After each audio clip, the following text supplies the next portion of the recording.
করতে পারছি, এটা পিছনেও আসলে একটা বড় প্রেক্ষাপট অবশ্যই আছে।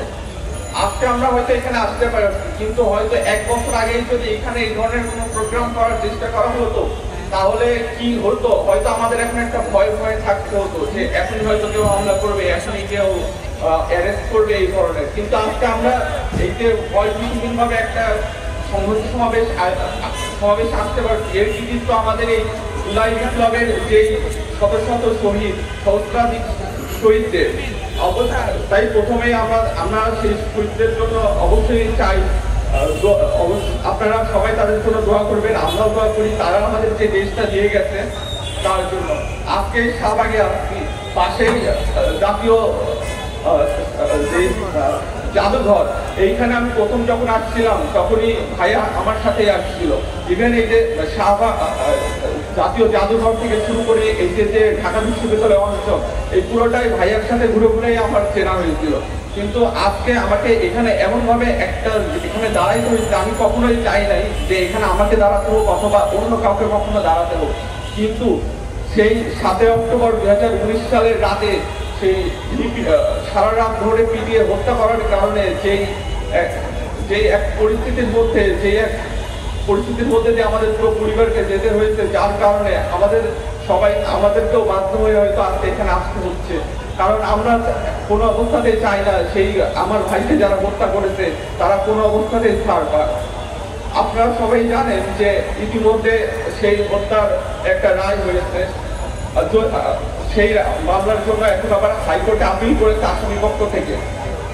অবশ্যই আমরা সবসময় চাই যেন যত দ্রুত সম্ভব, যেহেতু এটা একটা বিপ্লবের পরবর্তীতে আসে একটা সরকার, তাদের জন্য এই ধরনের গত 15 বছরে যারা নিহত হয়েছে সেই পিলখানার বিচার বিদ্রোহ থেকে শুরু করে এই 2024 পর্যন্ত সবার বিচার কার্য করার যে একটা দাবি, সেটা কিন্তু ওনাদের কাছে আমাদের আছে।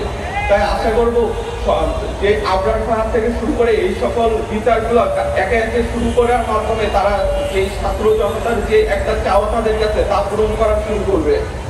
এর পাশাপাশি একটা কথা সবসময় বলতে চাই যে আবরার ফাহাদ কিন্তু শুধু যে আমাদের যে খ্যাতিবাদী যে শাসক ব্যবস্থা ছিল তার বিরুদ্ধে ছিল তা না, আমাদের যে বন্ধু রাষ্ট্র তার প্রতি যে আমাদের যে নীতি এবং তাদের যে নীতি, সবসময় সেই নীতির ব্যাপারে আমাদের সবসময় সচেতন থাকতে হবে। আপনারা সবাই জানেন যে সরকার বিরোধী কোনো পোস্টের কিংবা ভারত বিরোধী কোনো পোস্টের জন্য ছাত্রলীগ কি পরিমাণে নিপীড়ন চালিয়েছে দেশের সব ক্যাম্পাসে। আমি নিজেও যখন বিশ্ববিদ্যালয়ে ভর্তি হয়েছি, তারপরে আমাদের বিভিন্ন বিশ্ববিদ্যালয়ের বন্ধু বান্ধবরা বলতে দেখ তোরা তো ভালো আছিস, আমাদেরকে রাতে ডেকে নিয়ে যাওয়া হয়, আমাদের মেডিকেলের ভাই বোনেরা বলে আমাদেরকে দিনের পর দিন এইভাবে যদি ডেকে নিয়ে যায় তাহলে আমরা পড়ালেখা কখন করবো। তাই কখনোই যে এই যে একটা ভীতিকর পরিস্থিতি ছিল, ভীতিকর একটা ছাত্র রাজনৈতিক পরিবেশ ক্যাম্পাসগুলোতে ছিল, তার জন্য কখনো আর ফেরত না আসে। সেই জন্য অবশ্যই যারা আছে সকল রাজনৈতিক সংগঠন থেকে শুরু করে ছাত্র জনতা সবাইকেই সচেতন হওয়া উচিত বলে আমি মনে করি।